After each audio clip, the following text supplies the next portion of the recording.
1 더하기 1은 2죠. 네. 이거 학교도 가기 전에 배우는 거 아닐까요?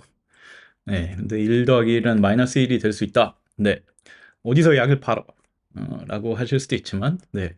그럴 수도 있다라는 거를 최대한 설득력 있게 말씀드려 보겠습니다. 더한다라는 게 직관하고 약간 다르게 움직일 수 있다. 이걸 볼 수 있는 예인데요. 왼쪽의 원본 이미지에 약간의 노이즈를 섞으면 좀 더 잘 보일 수도 있다는 거예요. 이상하지 않나요? 근데 이 비슷한 현상이 공부를 할 때 약간의 노이즈가 있으면 집중이 더 잘 되는 것 같다. 이런 얘기를 하죠. 물론 사람에 따라 다르긴 하지만요. 네, 그래서 더하기가 생각보다 네, 신기한 면이 있다. 네, 이게 평광 필름이라는 건데요. 뭐 한 2,000원 주면 살 수 있는 그런 필름입니다. 이게 되게 신기한데 빛을 가리는데 가린 거에 뭔가 약간 45도 각도로 더 가리는데 빛이 통과해요. 네, 이게 뭐냐? 왜 더하는데 왜 빼기가 되는 것처럼 보이냐? 이게 되게 신기한 일이죠. 곱하기를 보면요. 뭐 너무 쉽잖아요. 1의 자릿수 곱하고 그다음에 10의 자릿수 곱해서 두 개 더한다. 그죠? 근데 뭐 예를 들면 파이, 루트 2 이런 것들은 끝나지 않는 숫자라고 배웠는데 이거는 어떻게 곱한다는 걸까요?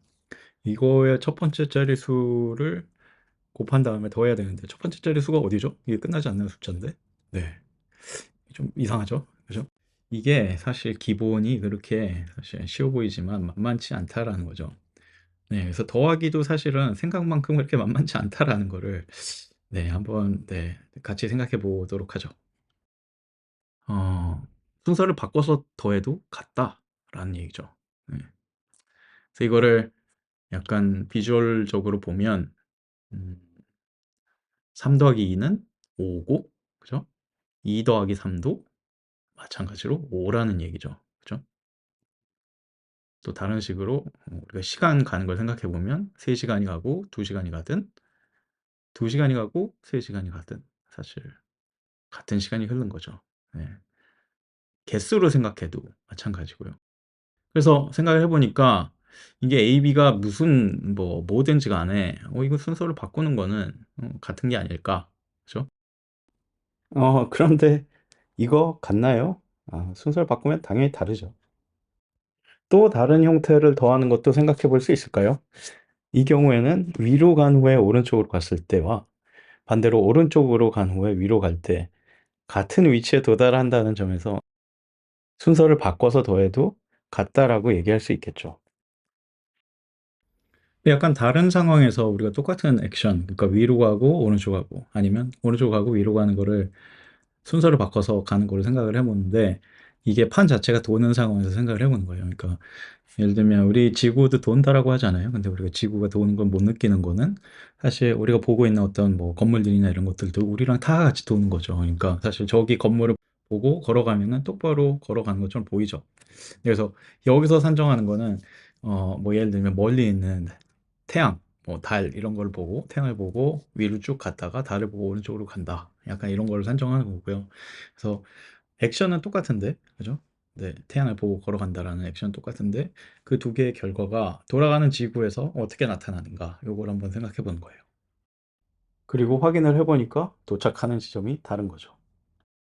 이거를 조금 더 진행을 해보면 왼쪽과 오른쪽이 네, 똑같은 행동을 하는데 뭐를 먼저 하느냐에 다른 차이가 있는 거거든요. 결과가 사실은 되게 비슷하게 나와요. 조금 그림이 생기긴 다르게 생겼지만 왜 이렇게 비슷하게 나올까? 네. 이거가 이렇게 원이 된다라는 거를 어떻게 하면 우리가 생각할 수 있을까? 이게 그냥 돌아가는 회전하는 판 위에서 우리가 걸어간다는 게 왜 이런 현상이 나오게 되는 걸까에 대해서 뭐 답을 하려 그러면 이제 이걸 우리가 할 수 있는 방법은 이걸 더 쪼개서 보는 거죠. 각각의 순간에 우리가 어떤 위치에서 어떤 속도를 가지고 가고 있는 건가를 생각을 해가지고 그걸 다 더해보면 이렇게 원의 궤적이 나온다.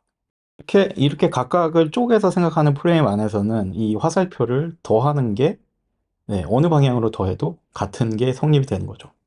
아까는 성립이 안 됐었잖아요. 그죠?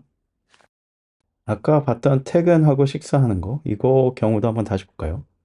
퇴근하고 식사하는 것과 식사하고 퇴근하는 건 너무 다른 얘기니까요. 그렇죠? 순서를 바꾸는 거는.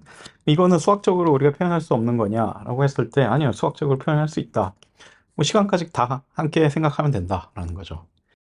더하기가 된다. 네, 수학적으로 생각하려면 일단 더하기가 돼야 되는 거니까요. 그렇죠? 비교를 할 수 있고 하려면. 한다라는 거는 어떻게 우리가 프레임을 가져갈 거냐. 네, 어떤 거를 수학적인 대상으로 여길 것이냐에 따라서 달라진다라고 할 수 있겠죠. 그래서 언어를 처리할 수 있는 예를 들어 뭐 챗GPT나 어떤 무언가를 만들고 싶다 할 때는 이렇게 언어에 시간까지 묶은 것을 수학적인 대상으로 보고 이걸 더하고 빼고 곱하고 하겠다라고 할 수 있는 거죠. 얘는 어떻게 설명할 거냐? 왜 노이즈를 더하면 더 잘 보일 수 있는 거냐?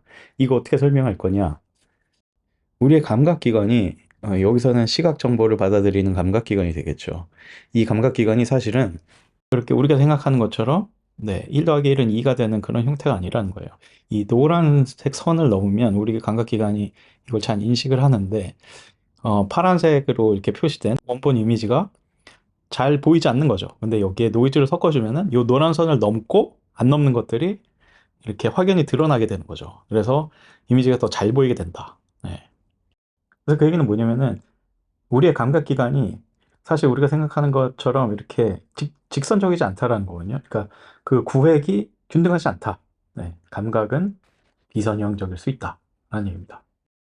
더하기 얘기하는데 오래 걸리네요. 네. 네, 그다음에는 곱하기가 좀 들어간 분배 법칙에 대해서 생각해 볼 건데요. 이게 사실 생각만큼 그렇게 만만하진 않아요. 왜냐면은 사실 뭐 파이 곱하기 루트 2 뭐 이런 게 된다라는 게 이 시간에 다 포함되어 있는 거잖아요. 그렇죠?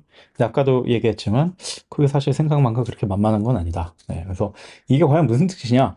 네, 이게 파이처럼 막 무한히 늘어나는 수일 때는 이게 곱한다는 게 무슨 뜻인가? 이거를 좀 생각해 보는 시간을 가져보겠습니다. 왼쪽은 뭐죠? 왼쪽은 7개라는 걸 전체를 2배 한 거고요. 네, 오른쪽은 그 안에 있는 3이라는 걸 2배 하고 4라는 걸 2배해서 더한다라는 거죠. 그렇죠? 어느 쪽을 더하나? 사실 합은 같다라는 거죠. 네. 이거는 사각형 4개가 있는데 4개의 면적이 그죠? 5 곱하기 5 전체 면적하고 같다. 이걸 분배 법칙을 표현하는 거다라고 생각할 수 있겠습니다. 고등학교 곱셈 법칙에 나오는 공식 중에 조금 복잡한 건데요. 이거 보면은 이제 분배 법칙인데 3개가 있잖아요. 그리고 마이너스가 있고. 그래서 이거는 어떻게 생각해야 되냐? 한번 생각해 볼 수 있겠죠. 이 3개는 우리가 사각형이 한 변에 3개가 있고 이쪽에 2개가 있고 이렇게 생각하면 되겠다라는 거고요. 마이너스는 어떻게 생각하면 될까? 이거는 4 곱하기 3이라는 큰 파란색 사각형에서 4 곱하기 2라는 빨간색 사각형을 빼는 것과 같다 라고 생각할 수 있겠다. 근데 저희 분수가 들어가면 어떻게 되는 거지? 분수가 들어가는 경우에는 사각형을 더 쪼개서 생각하면 되겠구나. 네. 사각형을 많이 쪼개서 생각하면은 분수를 표현할 수 있다는 겁니다. 네, 그러면 우리가 이제 다시 파이에 대해서 생각해 볼 수 있겠죠. 파이 곱하기 파이. 3 곱하기 3일 때는 빨간색, 3.1 곱하기 3.1일 때는 노란색. 마치 아까 분수를 곱하기 위해서 사각형을 쪼개어서 봤던 것처럼 계속 더 작은 사각형들로 쪼개서 보자라는 거고요. 그런데 파이라는 숫자가 끝나지 않는 숫자니까 이 파이 곱하기 파이라는 것도 끝나지 않는 넓이겠죠. 계속 점점 넓이가 늘어나겠죠. 그런데 늘어나는 속도는 점점 줄어들겠죠. 그래서 마치 파이가 숫자는 점점 커지지만 그 숫자를 파이라는 걸로 표현하는 것처럼 파이 곱하기 파이도 이 넓이가 늘어나는 것처럼 보이지만 이거를 어떤 정해진 숫자로 표현할 수 있는 게 아닐까 생각해 볼 수 있겠죠.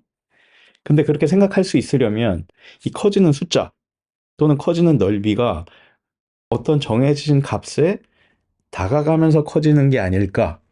만약 그렇다면 그 정해진 값, 즉 그 목표하는 점이죠. 이 파이가 목표로 하고 커져가는 그 목표점을 우리가 파이라는 이름으로 부르고 또는 파이 곱하기 파이는 그 넓이가 커져가는 어떤 목표점 이거를 파이 곱하기 파이라고 생각할 수 있지 않을까라는 거고요. 그래서 진짜 그렇게 되는 것 같다.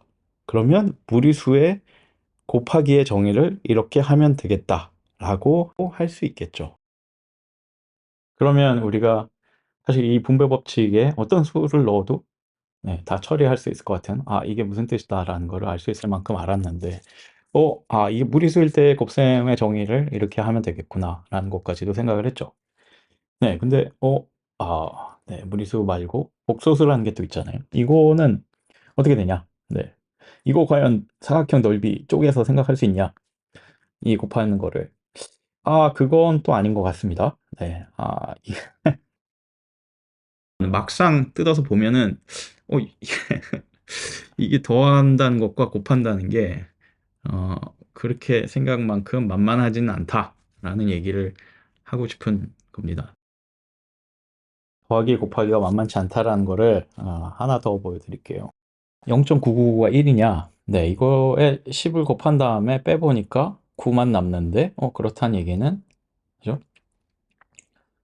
원래 S가 1이라는 거구나. 네, 이렇게 생각할 수 있지 않냐? 라는 건데, 좀 전에 했던 논리를 다른 숫자에, 이거는 숫자가 0.999가 아니라 99999 왼쪽으로 9가 계속 있는 겁니다. 여기 이 숫자에다가 10을 곱한 다음에 똑같이 빼는 거예요.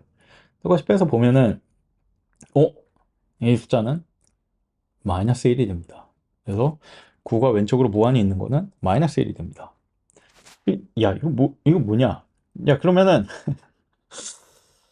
네. 아까 거는 말이 되고 이거는 말이 안 되는 거냐? 근데 뭐, 계산은 똑같은 식으로 했는데 이거는 왜 말이 안 되는 거냐? 네, 질문을 가질 수 있겠죠? 자, 이런 이상한 관점이 말이 될 수도 있다라는 거를 한번 예를 들어서 보여드리겠습니다. 우리가 이 시간에서 12시간 중에 11시간이 지났다라는 거는 1시간 전이라는 얘기잖아요. 그렇죠? 예, 좀 생각하기 쉽게 10시간이 전체 시간인 거를 생각을 하면 9시간이 지났다라는 거는 1시간 전이라는 얘기죠. 네. 99시간이 지났다. 네, 999시간이 지났다. 이거는 전부 다 1시간 전이란 얘기랑 같은 얘기라는 겁니다. 네, 그래서 아까는 되게 이상하게 보였던 것이 여기서는 뭐 그렇게 이상해 보이지 않는 거죠.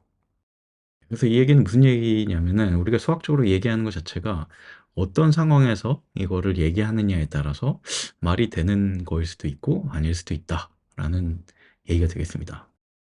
자, 근데 이 식을 보면 S는 0.99라고 표현하는데 0.99는 사실 끝나지 않는 숫자라고 이렇게 표현하는 거잖아요. 그렇죠? 근데 그거에다가 S라는 이름을 붙여줬어요. 그 얘기는 뭐냐면은 우리가 이걸 수학적인 대상으로 보고 이거를 연산을 하겠다.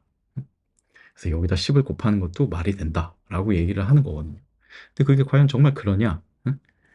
라는 거에 대해서 이게 수학적으로 우리가 다룰 수 있는 대상인 게 맞냐라는 거에 대해서 의문을 가질 수 있는 거죠. 우리가 뭐 0.9에다가 0.09를 더하고 계속 조그만 수를 더하잖아요. 네, 그런 식으로 숫자를 더해 나갔을 때 과연 어떤 수라고 부를 만한 뭔가가 생기는 거냐라는 거를 조금 비주얼적으로 한번 볼게요. 네.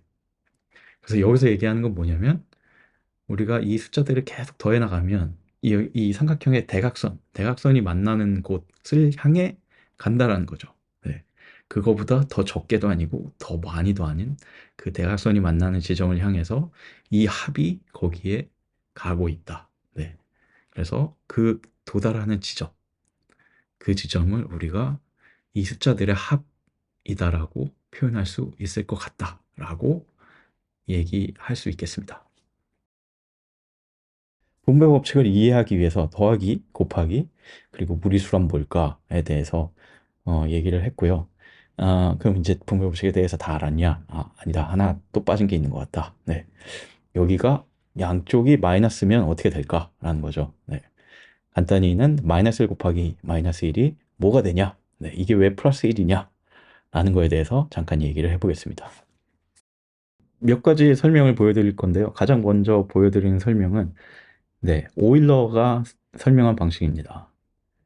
네, 짧게 넘어갈게요.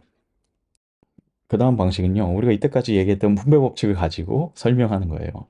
그래서 왼쪽은 분배 법칙을 네, 미리 적용하는 거고요. 오른쪽은 분배 법칙에 따라서 나눈 거죠. 네, 그래서 두 개가 같다라는 거를 보이면 마이너스 1 곱하기 마이너스 1이 1이 될 수밖에 없다라는 얘기죠. 그래서 이 설명은 뭐냐면 우리가 이때까지 생각했던 거는 한쪽 방향을 바라보는 거였다. 네, 근데 반대쪽 방향이라는 개념도 우리가 얘기할 수 있지 않냐라는 거예요. 그래서 마이너스 1을 곱한다라는 거는 우리가 반대 방향을 바라보는 거다. 라는 거죠. 그래서 그 반대 방향에 다시 반대 방향을 바라보면 원래 보던 방향이 된다라는 얘기를 하는 겁니다. 자, 여러 가지 설명을 봤는데 이 중에 어떤 설명이 맞는 것일까? 라는 질문을 할 수 있겠죠. 되게 이상한 질문이긴 한데요. 네, 근데 제 추측으로는 제일 마지막 설명, 이렇게 반대 방향을 보는 쪽이 가장 직관적으로 다가오기 때문에 그게 가장 맞는 설명이 아닐까, 이렇게 느끼는 가능성이 제일 크다고 보거든요. 일단 이 질문에 답을 하기 전에 또 다른 설명 하나를 또 볼게요. 아까처럼 분배 법칙을 사각형으로 생각하는 겁니다. 네, 근데 여기서 특이한 건 뭐냐면 마이너스 1 곱하기 마이너스 1이라는 게 나오는 거죠. 아까 생각하지 못했던. 그래서 이걸 초록색으로 표시를 했는데 내가 왼쪽에 보니까 우리가 사각형 두 개에 빨간색을 뺐는데 네, 조그만 부분이 두 번 빠졌다는 거죠. 중복으로. 그래서 이걸 보정해 주기 위해서는 이 초록색이 사실은 파란색이어야 될 것 같다라는 얘기입니다. 초록색이 파란색이 돼야 될 것 같다라고 생각을 하고 보니까 네, 아구가 맞는다는 거죠. 네.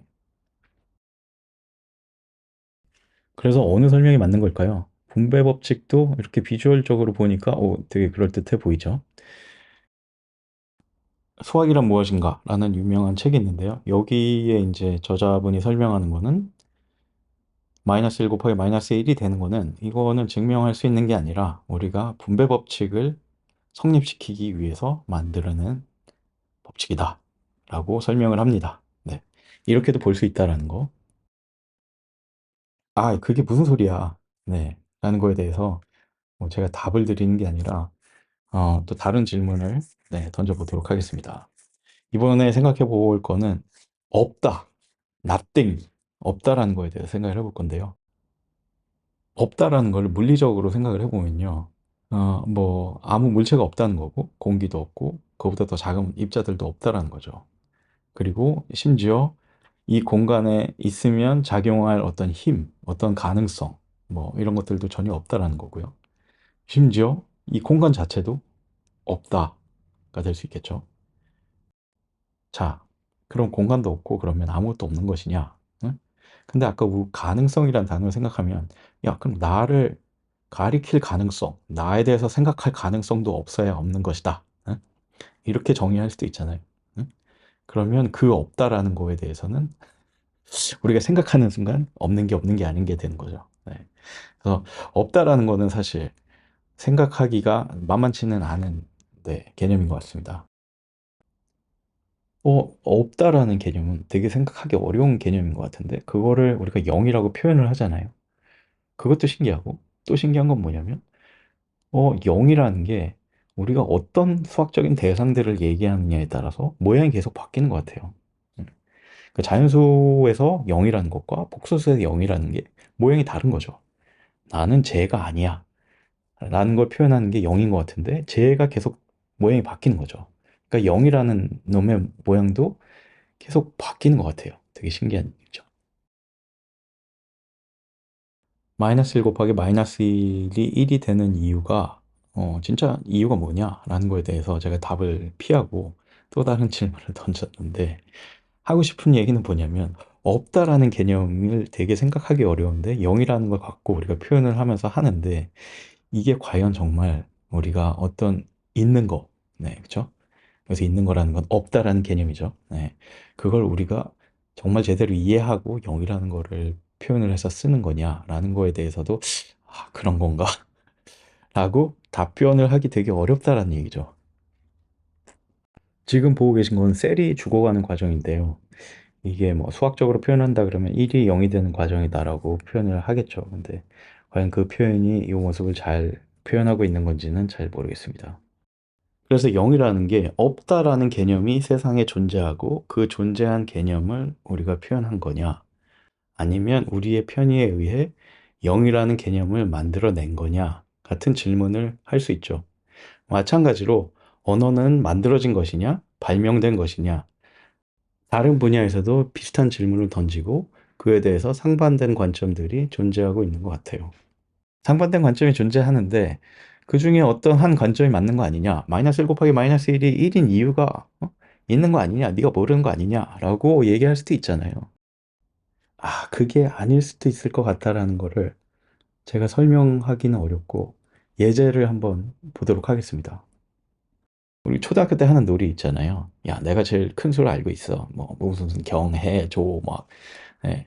근데 내가 엄청 큰 수를 대면은 옆에 애가, 아, 난 그거 플러스 1. 예. 난 그거 곱하기 1000. 뭐 이러잖아요. 그쵸? 그래서 우리가 그 게임을 하면서 알게 되는 거는, 야, 아무리 큰 수를 얘기를 해도 내가 그걸 입 밖에 말하는 순간, 그거보다 더 큰 수가 있다라는 거죠. 그쵸? 우리가 생각하는 어떤 큰 수보다 항상 더 큰 수가 있다라는 거. 네. 수학적으로 무한대라는 게 바로 정확히 이 놀이를 하는 거라고 볼 수 있을 것 같은데요. 어떤 수를 가져와도 이거보다 더 큰 수가 있다. 네. 그죠? 이런 상황일 때 이거를 무한대라고 표현을 하는 거죠. 근데 무한대하고 가장 대치되는, 가장 상반된 개념이 뭔가요? 0이라고 생각할 수 있을 것 같은데요. 0이라는 거를 생각하는 걸 또 보면 어떻게 생각하면은 네가 어떤 작은 수를 가져와도 나는 그거보다 더 작은 수가 있어. 라고 생각할 수 있거든요. 뭐 10분의 1, 아니야, 100분의 1, 1000분의 1, 만분의 1, 뭐 0분의 1 이렇게 갈 수 있잖아요. 그러니까 되게 신기한 게 무한대를 생각하는, 그죠? 무한대를 정의하는 방식과 0이라는 거를 이렇게 정의한다 그러면, 그죠? 방식이 되게 닮아 있다는 거죠. 네, 그래서 상반된 개념을 우리가 생각하는데 그 생각하는 방식이 사실 생각만큼 그렇게 상반되지 않는다. 되게 닮았다라는, 네, 그런 거죠. 우리가 생각하는 보통의 이제 평면 좌표계에서는 0하고 무한대가 엄청 많이 떨어져 있지만 이렇게 9라는 특이한 좌표계를 생각하면 이 좌표계 내에서는 보는 관점에 따라서 무한대와 0이 되게 붙어 있네? 라고 볼 수도 있는 그런 관점도 존재할 수 있다라는 겁니다.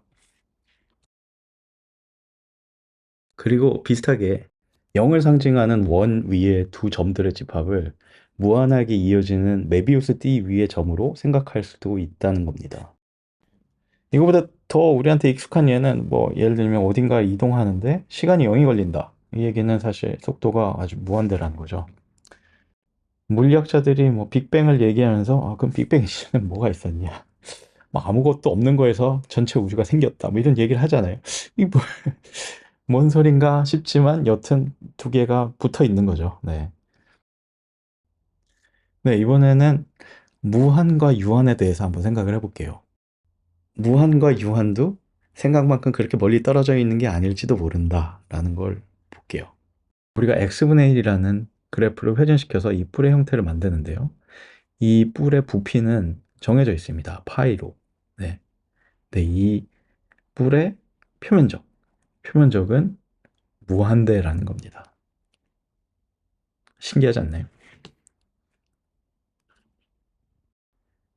그래서 제가 이 뿔을 처음 봤을 때 너무 신기해가지고, 야, 이거 우리가 배운 수학이 뭔가 잘못된 게 아닌가라는 생각을 했었는데요. 네. 비슷한 거를 여러분들도 배우거든요. 네, 저도 다 배웠었고. 그래서 그걸 또 하나 보여드릴게요. 우리가 확률 분포라는 걸 배우는데, 이게 좌우로 무한대로 뻗어 있다고 배우잖아요. 그죠? 그리고 이 확률은 1이 돼야 되기 때문에 이 안의 면적은 1이라고 배우죠. 그죠? 그러니까 유한한 면적을 무한한, 그죠? 길이가 감싸고 있는 거죠. 네. 이것도 아까 그거랑 거의 비슷한 상황이라고 볼 수 있겠죠. 그래서 너무 신기한 거는, 야, 내가 뿔을 보고 그렇게 신기했는데, 이걸 보고 왜 신기하다는 생각을 전혀 못했을까? 네, 그것도 너무 신기한 거죠. 그리고 연관돼서 또 신기한 게 하나 있는데요. 이거 생각해보니까, 야, 우리가 부피와 면적이라는 3차원과 2차원을 생각을 했고, 2차원과 1차원을 생각을 했으니까, 야, 그러면 4차원과 3차원에서도 비슷한 현상이 일어나는 게 아닐까라고 이제 생각을 해볼 수 있는 거죠. 그래서 3차원에 살고 있는 우리 세상에서 4차원이라는 건 보통 시간이라고 얘기를 하잖아요. 그죠? 시간이 있는 세상에서 우리는 살고 있는데 누군가 와서 이렇게 얘기를 하는 거예요. 세상 모든 것을 다 주겠다. 대신에 시간은 없다. 그러면 그걸 바꾸겠냐라는 거죠. 그럼 우리는 알죠. 네, 시간이 없는데 그게 무슨 의미가 있는지. 네. 그렇다는 얘기는 직관적으로 우리는 알고 있다라는 거죠. 네. 유한한 것을 감싸기 위해서는 무한한 것이 부족할 수도 있다라는 거를. 야, 우리가 뿔을 봤을 때는 이거 너무 직관적으로 이상한 것 같은데, 3차원과 4차원에서는 직관적으로 너무 잘 이해가 되는데, 네, 그것도 너무 신기하다는 거죠. 이번에는 상반된 것처럼 보이는 랜덤한 것과 규칙적인 거, 이 두 개도 보는 거에 따라서 글이 떨어져 있지 않은 것 같다라는 얘기를 해보겠습니다. 왼쪽의 테이블은 뭐냐면 파일을 한 뭐 몇백억짜리 이렇게 보면은 0부터 9까지 그 나오는 빈도가 거의 균일하게 나온다는 거예요. 네, 그런 거 보면 파이가 그 나오는 숫자 하나하나는 되게 랜덤한 것처럼 보인다라는 거죠. 오른쪽은 뭐냐면 파이에 나오는 숫자들을 5자리씩 끊어서 포커페로 생각을 했을 때 이게 만약에 완전히 랜덤하다 그러면 어떤 결과가 나오냐? 오른쪽처럼 이렇게 패가 나올 거다라고 계산을 한 거죠. 근데 실제로 파일을 가지고 그렇게 해보니까 가운데처럼 나온다라는 겁니다. 그러니까 무슨 얘기냐면은 거의 랜덤한 거나 거의 다름이 없다라는 얘기죠. 그래서 이게 신기한 게 뭐냐면은 파이라는 거는 어떤 정해져 있는 숫자잖아요. 그렇죠? 원주율이라고 정해져 있는 비율이 있는 거죠. 네. 근데 그 안에 나오는 숫자 하나하나들은 되게 랜덤하다는 겁니다. 네. 그래서 랜덤한 것처럼 보이는데 실제로는 전체적으로 보면 정해져 있는 상태에서 랜덤한 것들이 계속 나오고 있는 거죠. 양자 얽힘이라는 현상이 있는데요. 이 안에 또 랜덤한 것과 정해진 것이 함께 있는 것처럼 보여요. 카지노에 갔다고 해보죠.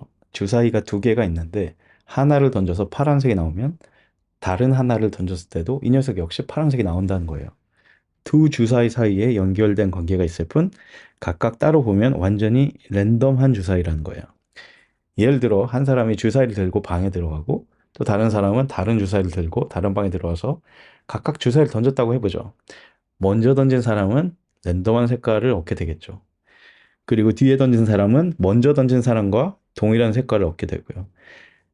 이걸 보면 마치 앞 사람에게는 무작위한 사건이 벌어지고 뒷 사람에게는 이미 정해진 결과가 나타나는 것처럼 보이죠. 이게 일반적인 우리의 해석입니다. 자, 근데 이 해석이 틀릴 수도 있다는 걸 볼게요. 상대성 이론에 따르면 사건의 순서는 관찰자마다 달라질 수 있다고 하거든요. 그렇다면 누가 먼저 던졌다라는 절대적인 기준을 만들 수 없다라는 얘기죠. 그럼 누가 랜덤한 결과를 본 거고 누가 정해진 결과를 본 건가요? 라는 질문에 답을 할 수가 없는 거죠. 양자역학적인 해석은 이 두 결과가 한 번에 동시에 하나의 사건으로서 정해진 것으로 이해해요. 누군가 주사위를 던졌을 때 그 두 주사위의 결과가 정해지고 그 결과를 각각 따로 관찰한다고 봅니다. 그래서 주사위의 결과는 정말 랜덤인데 두 사람이 만나서 결과를 맞춰보면 항상 일치하는 일관성이 보인다는 거죠. 마치 완전한 랜덤성과 완전한 결정성이 한 현상 안에 공존하고 있다라고 표현할 수 있겠죠. 복소수 함수는 평면을 다른 평면으로 변환하는 것으로 볼 수도 있거든요. 그래서 왼쪽 위 함수는 리만 제타 함수라는 복소수 함수고요. 노란색 위의 점들은 이 함수의 근들을 가리켜요. 그러니까 이 점들이 평면 변환을 했을 때 이게 0점으로 간다라는 거죠. 그리고 아직 증명되지는 않았지만 수학자들은 이 함수의 근들이 이 노란색 위에만 있을 거라고 추측하고 있어요. 근데 만약 그 말이 맞다면 소수들의 분포를 매우 정확하게 알 수 있어요. 예를 들어 만과 2만 사이에 소수가 몇 개나 있을까라는 거를 소수를 하나하나 직접 구해보지 않고도 간단히 계산할 수가 있어요. 근데 소수라는 거는 숫자가 커갈수록 다음 소수가 무엇일까 이게 추측하기도 되게 어렵고 소수의 분포도 랜덤할 것 같아 보이잖아요. 그런데 네, 이 추측이 맞다면 소수의 분포에도 규칙성이 있는 것처럼 보인다는 거죠. 신기하지 않나요? 네. 확률 분포가 신기한 것들이 많이 있는 것 같아요. 하나하나의 객체들은 되게 랜덤하지만 그 전체를 보면 어떤 그래프가 나온다는 거죠. 그죠? 전체의 그림은 뭔가 정해져 있는 것처럼 움직인다는 거죠. 그죠? 그것도 되게 신기한 개념이죠. 네. 객체는 다 랜덤인 것처럼 활동을 하는데 전체를 보면 정해져 있다는 게. 그럼 규칙적이지 않다라는 게 뭐냐라고 물어보면 그럼 규칙적인 거는 이런 거야 라는 거를 생각을 해야 규칙적이지 않다라는 거를 생각할 수 있는 거죠. 마치 없다는 거를 얘기하려면 있다는 것을 먼저 얘기해야 되는 것처럼요. 그래서 규칙적이다, 그렇지 않다라는 거를 바라보는 어떤 관점을 정한 후에야 우리가 랜덤하다는 거를 얘기할 수 있는 거죠. 그래서 랜덤하다는 것은 항상 어떻게 보면 우리 머릿속에는 정해진 것과 항상 함께 있다는 것. 신기하지 않나요? 랜덤하다는 거에 또 신기한 게 하나 있는데요. 수학적인 알고리즘만으로, 수식만으로는 랜덤한 걸 구현할 수 없다라는 거죠. 그런데 그렇다면 이게 또 랜덤하다는 개념을 발견했나 이걸 생각했을 때는 이거 발견했다면 이걸 왜 구현할 수 없는 거지? 좀 신기한 거죠. 숫자를 센다. 하나, 둘, 셋 이렇게 세는 거를 양을 세고 뭐 사과를 세고 뭐 다른 것들을 세는 것들을 여러 번 반복하다 보니까 숫자를 센다라는 1, 2, 3이라는 개념이 있구나라는 걸 배웠다라고 생각할 수 있잖아요.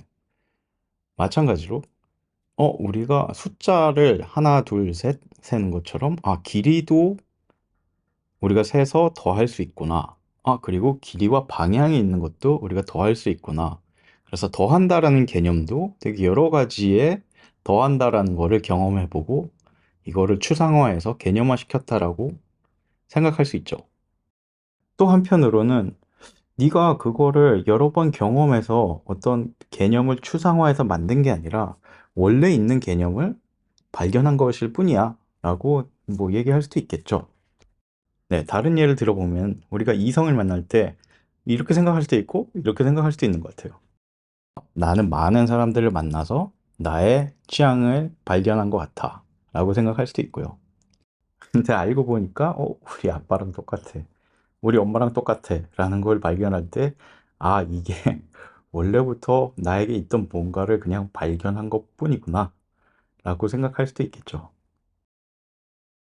발견한 건지 발명한 건지 네, 알아내기 어려운 경우가 많이 있는 것 같아요.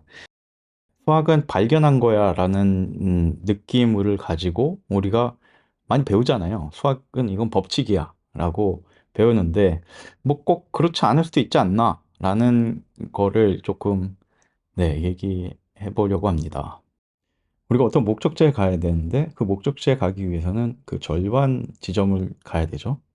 그리고 남은 거리에 또 절반 지점을 가야 되고 그리고 그 다음에는 또 남은 거리에 절반 지점을 가야 되고 그러니까 결국 우리는 목적지에 도달할 수 없는 거 아니냐라는 게 이제 제노의 역설 중에 하나인데 이걸 이제 논파하는 방법 중에 하나가 과학의 발전으로 우리가 알고 봤더니 특정 거리 이하로는 사실 길이를 얘기하는 것 자체가 무의미하다라는 거거든요. 그래서 그러면 이 역설 자체가 성립이 안 되는 게 아니냐라고 이제 논파를 할 수도 있는 거죠.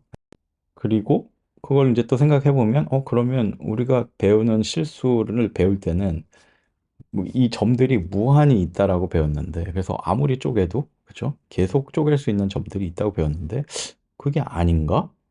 네, 좀 이상하게 생각할 수 있는 거죠. 물리학, 그중에서 양자역학이라는 게 사실 우리가 생각하는 거와 너무 다르고 이상하다라고 얘기들을 많이 하잖아요. 그죠? 이거 반대되는 것 같은 개념들이 이렇게 혼재되어 있는 것 같고, 이렇게 보면 이거가 맞는 것도 같고, 저렇게 보면 저게 맞는 것도 같고, 그런 경우들이 꽤 있다라는 거죠. 또 신기한 거는 이런 상반된 게 같이 보이는 현상이 조금 더 큰 관점에서도 보이는 게 아닐까 싶거든요. 사이언스라고 얘기하는 뭐 수학과 물리 그 외의 것들, 네. 과학적으로 뭔가 분석을 해서 본다. 이런 학문들을 보면 보통 이것들을 다 쪼개서 설명을 하고 쪼개서 분석을 하잖아요. 그렇죠? 그래서 물리 같은 경우에는 뭐 예를 들면 원자, 뭐 그거보다 더 작은 건 뭘까? 네, 힘, 뭐 더 뭐 근원적인 힘은 뭘까? 네, 수학도 그렇고, 네. 그리고 뭐 경제 같은 경우에도 개인의 어떤 관점, 그리고 개인의 이익 이런 걸 가지고 기반으로 설명을 하죠. 사이언스라는 게 우리가 생각하는 하나의 방식이라고 생각하면 또 다른 완전히 반대되는 형태의 생각을 또 우리는 한다라는 거죠. 어떤 이거를 쪼개서 보는 게 아니라 전체의 관점에서 보는 관점을 갖는 생각의 방식들이 또 있는 거죠. 우리가 살고 있는 세상이 되게 상반된 것들로 혼재되어 있다라고 얘기를 하는데, 그래서 이해하기 어렵다라고 하는데, 사실 우리의 사상, 우리의 생각들도 되게 상반된 것들이 같이 함께 있어 온 것처럼 보인다라는 거죠. 신기하지 않나요? 물론 사이언스를 하는 관점에도 꼭 분해하는 관점만 있는 건 아니고 전체와 관계를 보는 관점이 함께 있죠. 예를 들어 상대성 이론은 시간과 공간이 아니라 그 둘 사이의 관계를 표현하는 속도가 더 근원적인 것일지도 몰라 라는 걸 얘기해 주는 것 같기도 한 거죠. 수학도 0, 1, 2 등의 개별 숫자가 있으려면 이를 구별해서 생각할 수 있는 어떤 관계의 개념, 차이라던가 집합이라던가 이런 개념이 먼저 있어야 되는 게 아닌가라고 생각할 수도 있겠죠. 물리학에서 관점의 이동으로 어떻게 시간의 방향이라는 개념을 만들어내는지 보겠습니다. 지금 입자의 이동을 보고 있는데요. 각 입자의 이동을 볼 때는 시간을 앞으로 돌리든 뒤로 돌리든 크게 이상해 보이지 않아요. 물리학에서는 각 입자의 이동을 나타내는 물리 법칙에는 시간의 방향성이 없다고 얘기합니다. 반면에 전체의 시각에서 보면 얘기가 다릅니다. 입자가 좁은 곳에서 넓은 곳으로 퍼지는 것은 이상해 보이지 않지만 흩어져 있는 것들이 모이는 것을 보면 어떤가요? 마치 어지럽혀져 있던 방이 저절로 정리가 되는 것을 보는 것처럼요. 자연적으로는 그런 방향으로 시간이 흐르지는 않는다라는 거죠. 이 전체의 통계적인 속성을 보면 우리가 시간의 방향을 알 수 있다라는 게 어떤 시간을 설명하는 하나의 방법인데요. 네, 그러니까 어떤 객체를 봤을 때는 시간이라는 개념을 만들기가 어렵다라는 거죠. 네. 근데 그걸 전체로 바라봤을 때는 시간이라는 개념이 생겨날 수 있다라는 거고요. 우리가 이 현상을 또 다른 관점에서 볼 수도 있지 않을까요? 예를 들면 입자들의 랜덤한 현상들이 모여서 시간의 방향이라는 정해진 것을 만들었다고 볼 수도 있지 않을까요? 아니면 무한히 많은 운동들이 모여서 유한한 시간을 만들고 있다라고 할 수도 있지 않을까요? 또 텅 비어있는 입자들이 모여서 무한한 우주가 된다고 할 수도 있겠고요. 관점의 이동에 대해서 몇 가지 예를 들어볼게요. 테세우스의 배라고 불리는 배가 있어요. 이 배에 부품을 하나 교체하면 이 배는 여전히 같은 배라고 할 수 있을까요? 좀 더 많은 부품을 교체하면 어떠죠? 모든 부품을 교체하고 나면 여전히 같은 배라고 할 수 있나요? 그런데 우리가 교체한 부품들을 다 버리지 않고 그 부품들을 모아가지고 또 하나의 배를 만들었다고 해보죠. 그럼 이 새로 만들어진 배가 원래 배인 걸까요? 정체성에 대해서 우리가 어떤 이야기를 만들어내고 어떤 관점을 갖는가 보여주는 철학적인 사고 실험이라고 할 수 있겠네요. 신기하게도 수학에서도 이를 연상시키는 현상을 만들 수가 있어요. 수학에서는 심지어 배를 동일한 두 개의 배로 만들 수가 있어요. 0과 1 사이의 수를 이진법으로 표현해서 두 그룹으로 나눴다고 생각을 해보죠. 한 그룹은 0으로 시작하는 그룹이고 다른 하나는 1로 시작하는 그룹이에요. 이 중 한 그룹을 떼어낸 다음에 얘네는 다 0으로 시작하니까 0 하나는 빼고 표현해도 되잖아 라고 하면 신기하게도 우리는 원래 그룹을 얻어요. 절반을 가져와서 전체 그룹을 만들 수 있는 거죠. 그래서 이런 방법으로 우리는 원래 배와 동일한 배를 두 개 얻게 돼요. 물론 핵심 개념만 표현하기 위해서 간략히 설명하긴 했지만 수학 이론에서 진짜 나오는 얘기예요. 왜 이런 현상이 일어나는지만 간략히 얘기하고 넘어가죠. 우리가 0과 1 조합으로 된 숫자를 생각해보자 했는데 실제로 그런 수를 어떻게 만드는지는 얘기 안 했죠. 어떤 방법인지는 모르지만 0과 1의 무한한 선택으로 만들어지는 수가 있다고 가정해보자. 요 사고법 때문에 이런 일이 생긴다고 사람들은 얘기해요. 제너의 역설을 논파하는 다른 방법 중에 하나는 이게 실제로 다 더하면 1이 된다는 거거든요. 수학적으로. 근데 저는 이게 과연 논파가 되는 건지는 사실 저는 잘 모르겠어요. 왜냐면은 이걸 수학적으로 1이라고 정의하는 거는 여기가 목표치가 1이고 이 숫자가 다가가는 게 1이고 그게 유일하게 정해지기 때문에 이걸 1이랑 같게 놓을 수 있다 라는 걸 표현하는 거지, 이게 실제 물리적으로 도달했다라는 거를 표현하지는 않을 수 있다고 생각하거든요. 그래서 네, 제가 생각한 다른 방법은, 네, 제가 이거 영상을 만들면서 생각한 거긴 한데, 약간, 그래서, 이게 맞다. 뭐 이런 걸 얘기하는 게 아니라요. 어떤 관점을 바꿔서 이렇게도 볼 수 있다. 라는 얘기를 하고 싶습니다. 네. 그래서 이렇게 보면, 그렇지. 네, 물리학에서 얘기하듯이 시간과 공간은 붙어 있는 거라고 생각을 해야지. 라고, 네, 자연스럽게 생각할 수 있겠죠. 아까 봤던 양자 얽힘 현상도 관점을 바꿔서 볼 수 있겠죠. 과거에는 이 먼저 측정된 입자가 어떻게 다른 입자에게 빛보다 빠르게 영향을 주었을까? 이런 관점에서 이해하려고 시도를 했다면, 이제는 두 입자를 사실상 하나의 시스템으로 보는 관점이 더 우세하다고 합니다. 이거 아까 왜 빛이 그렇게 이상하게 움직이는가를 실험하는 건데요. 처음에 이렇게 물어봐요. 결혼한 사람 손들어. 그래. 그러면 결혼한 사람들 중에 남자만 손들어. 그래서 남자들만 와서 이 사람들 중에 결혼한 사람은 이쪽에 서고 결혼 안 한 사람은 이쪽으로 서. 그러면 결혼한 사람만 나오는 게 아니라 양쪽에 한 사람 안 한 사람이 둘 다 나온다는 겁니다. 네. 그래서 빛뿐만 아니라 네, 전자 뭐 이런 다른 되게 많은 것들이 이런 식으로 움직이고 있다라는 거고요. 빛이 어떤 성분을 가지고 이게 합쳐진 거다라고 생각을 하는데, 그래서 어떤 필터를 지날 때마다 이쪽 성분이 없어지고 이쪽 성분이 없어지고 이런 식으로 생각을 하는데 실제로 그렇지 않다라는 거죠. 예. 오히려 어떤 필터를 지날 때마다 새로운 빛으로 다시 재탄생하는 것 같은 그런 현상을 보인다는 거죠. 네, 기억하실지 모르겠는데 아까 우리가 제일 처음에 던졌던 질문은 마이너스 1 곱하기 마이너스 1이 플러스 1인 진짜 이유가 뭐냐?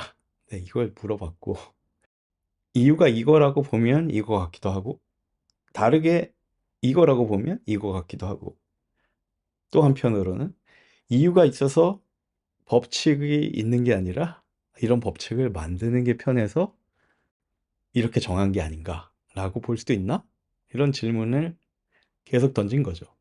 특히나 중고등학교 때는 수학이라는 게 정해진 법칙을 배우는 거에 가깝잖아요. 근데 꼭 그런 관점에서가 아닌, 이게 우리가 만든 건가? 발견한 건가? 네, 이런 거를 질문할 수도 있는 대상이 될 수도 있다. 네. 정도를 얘기하고 싶었고요. 네. 그리고 그 질문은 사실 수학뿐만 아니라 우리가 인간이 만드는 어떤 개념에 대해서도 이게 사람이 만든 건가? 아니면 발견한 건가? 이런 질문을 다들 던지고 있는 것 같다라는 거. 우리의 생각이 세상을 바라보는 관점이 되게 상반된 관점이 중첩돼서 존재하니까 그 현실 세계에서 우리의 행동들도 중첩된 형태로 나타나지 않을까? 그런 질문을 해볼 수 있지 않을까요? 네. 그래서 1 더하기 1이 마이너스 1이 될 수도 있다라는 얘기를 해보려고 합니다. 네, 재수의 딜레마라고 알려진 개념인데요. 상황은 이런 거예요. 그러니까 재수 두 명이 잡혀서 경찰한테 따로따로 신문을 받아요. 그래서 뭐 상식적으로 생각하면은 재수가 둘 다 아무 얘기를 안 하면 경찰이 할 수 있는 게 없으니까 형량을 거의 뭐 안 받다시피 제일 적게 받겠죠. 근데 경찰이 이렇게 따로 조사를 하면 네, 웬만해서는 이 재수들이 불 수밖에 없다라는 겁니다. 왜 그렇게 되는지를 설명하는 개념입니다. 여기에 적혀 있는 숫자는 형량을 얘기하는 거고요. 그래서 숫자가 적은 거를 받을수록 자기한테 유리한 겁니다. 네. 그래서 자, 하나씩 보면요. 먼저 재수 B의 입장에서 봤을 때 재수 A가 배신을 했다라고 가정을 하면 재수 B의 입장에서는 배신을 하는 쪽이 형량이 적은 거죠. 그리고 재수 A가 협력을 했다라고 해도 재수 B는 배신을 하는 쪽이 형량이 작은 거고요. 반대로 재수 A 입장에서 재수 B가 배신을 했다라고 생각을 하면 나는 배신을 하는 게 형량이 작겠구나 라고 생각을 할 거고, 재수 B가 협력을 했다라고 생각을 하면 그때도 마찬가지로 배신을 하는 게 나한테 유리하겠구나 라고 생각해서 배신을 택하는 거죠. 그래서 재수 A, B 둘 다 배신을 택하게 된다라는 겁니다. 그래서 이걸 보면 각자의 관점에서는 둘 다 배신을 하는 게 최선의 결과인 거죠. 근데 밖에서 보는 우리가 봤을 때는 둘 다 협력을 했으면 형량을 적게 받았을 텐데 라고 생각할 수 있는 거죠. 그래, 말이 되네. 근데 뭐 재수 얘기가 나랑 상관 있어 라고 생각하실 수도 있잖아요. 네, 그래서 이게 생각보다 사실 되게 다양한 곳에서 일어나는 현상이다라는 얘기를, 일단 예를 들어서 이 위기를 다 같이 힘을 합쳐서 막으면 좋겠지만, 사실 내 개인의 입장에서는 그냥 나 하고 싶은 대로 하고 기후위기는 조금 뒷전을 생각하고 지금 당장의 이익을 챙기는 게 훨씬 유리한 입장이 될 수 있는 거죠. 식량을 만드는 과정에서 농약, 비료, 그리고 분뇨 이런 부산물들이 생기잖아요. 그리고 이로 인해서 환경이 오염되죠. 근데 먹는 것뿐 아니라 뭐 옷, 집, 전기, 이동, 우리가 소비하는 모든 것들을 만드는 과정에는 에너지가 필요하고, 그리고 역시 부산물이 생기죠. 그리고 그 부산물의 양이 지구에서 처리해 줄 수 있는 양을 넘어서면 문제가 생기겠죠. 그리고 뭐 과학자들이 얘기하는 거는 그 양이 이제 넘었다. 그래서 기후가 이상 징후를 보이고 있다라는 거죠. 이걸 보면 소비를 줄이거나 부산물의 양을 줄이면 해결될 문제인데, 왜 이걸 못 풀고 있는 걸까요? 뭐 아주 간단하게 얘기하면 왜 내가 해야 되나? 라는 것 아닐까요? 예를 들면 핵 무기라는 거는 우리 인류 전체로 봤을 때는 적으면 적을수록 좋은 거죠. 아예 없으면 사실 제일 좋은 거고요. 근데 그거를 왜 내가 포기해야 되지? 내가 포기하면, 근데 쟤는 포기 안 할 수 있잖아. 그럼 어떻게 해? 라는 거죠. AI 문제도 비슷하게 볼 수 있겠죠. 우리가 뭐 AI가 통제를 벗어나면 위험하니까 뭐 잠시 개발을 늦추는 게 좋겠다. 뭐 이런 얘기를 하기도 했었잖아요.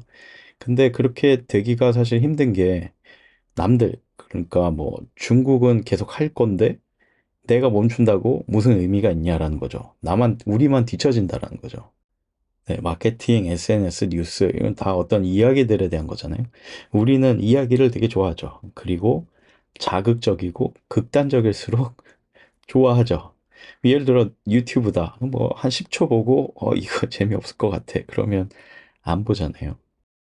어떤 사람이 건강한 이야기, 네, 자극적이지 않고, 네, 그런 이야기를 만들려고 해도 사람들이 사줘야, 네, 팔려야 만들 수가 있겠죠. 마케팅이라는 것도 소비를 만들기 위해서 이야기를 하는 건데, 우리의 감정을 이끌어내기 위해서 심심한 감정을 이용하진 않죠. 이게 없어서 남들한테 뒤처지면 안 돼요. 이게 있으면 남들이 부러워할 거예요. 이런 이야기로 우리를 자극하고 불안하게 하죠. 그래서 기후위기, 환경오염, 뭐 핵위험, 전쟁의 위험, AI 위협, 이런 것들은 사실 나하고 직접적인 관련이 있는 건 아니잖아요. 우리 모두의 문제이지. 그리고 언제 일어날지도 사실 알기 어려운 거죠. 네. 반면에 남들보다 뒤처질지 몰라. 이거는 지금 당장 나한테 시급한 문제죠. 그리고 안타깝게도 이 불안감으로 우리는 어찌 보면 더 많은 소비를 하고, 더 많은 소비는 더 많은 환경 오염과 뭐 기후 변화를 일으키고 있는 거 아닐까요? 미국은 기후 협약을 탈퇴했죠. 그런데 어찌 보면 미국 입장에서는 나는 좀 더 돈 버는 데 집중하고 싶다. 이런 얘기를 하는 거 아닐까요? 그리고 잘 살아보겠다는 거는 사실 너무 당연한 것 아닌가요? 각자의 이익을 추구하다 보면 우리 모두에게 이익이 된다라고 생각하고 살지 않나요? 물론 제가 미국을 옹호하려는 건 아니에요. 너희 책임이 크니까 발 빼면 안 되지 라고 생각하죠. 뭐 비슷하게는 뭐 젊은 사람보다 나이 든 어른들이 이 문제를 만들어 왔으니까 어르신들이 해결해 주시죠 라고 할 수도 있겠죠. 그런데 뭐 그런 책임을 따지기보다는 왜 우리가 그런 생각을 하게 되는지를 들여다보면 책임을 지는 쪽이 손해를 보는 것이라는 생각이 깔려 있는 거라고 볼 수 있지 않을까요? 그리고 이 얘기는 각자의 이익을 추구하는 게 너무나 당연한데 우린 그것만으로도 바쁜데 왜 내가 신경 쓰고 왜 내가 손해를 봐야 해? 난 몰라. 라고 가능하면 외면하고 싶은 마음이 들 수밖에 없는 그런 환경에 처해 있는 건 아닐까요? 미국이나 개개인이나 마찬가지로요. 우리가 배운 것 중에 환경에 적응을 잘해야 살아남는다. 이런 말이 있잖아요. 우리의 삶을 관통하는 진실처럼 보이는 말이죠. 그런데 한편으로는 이걸 게임 이론과 함께 생각하면 이게 맞나 싶기도 합니다. 예를 들어서 현재 트럼프의 미국처럼 우리 모두의 환경 문제는 외면하면서 스스로의 안위를 신경 쓴 사람들의 생존율이 높다고 해보죠. 이런 가정이 꼭 말도 안 되는 건 아닌 게 기후 위기 상황에는 가난한 나라들이 더 빨리 더 큰 피해를 입을 가능성이 높다고도 하거든요. 그래서 이렇게 환경 문제를 외면한 사람들이 아이러니하게도 더 많이 살아남게 되는 미래가 올 수도 있겠죠. 그러면 그 살아남은 사람들은 이렇게 생각할 거예요.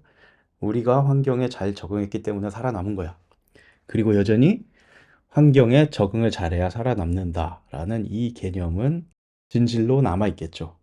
왜냐하면 과거를 돌아보면서 봐라, 결과가 말해주잖아 라고 할 수 있으니까요.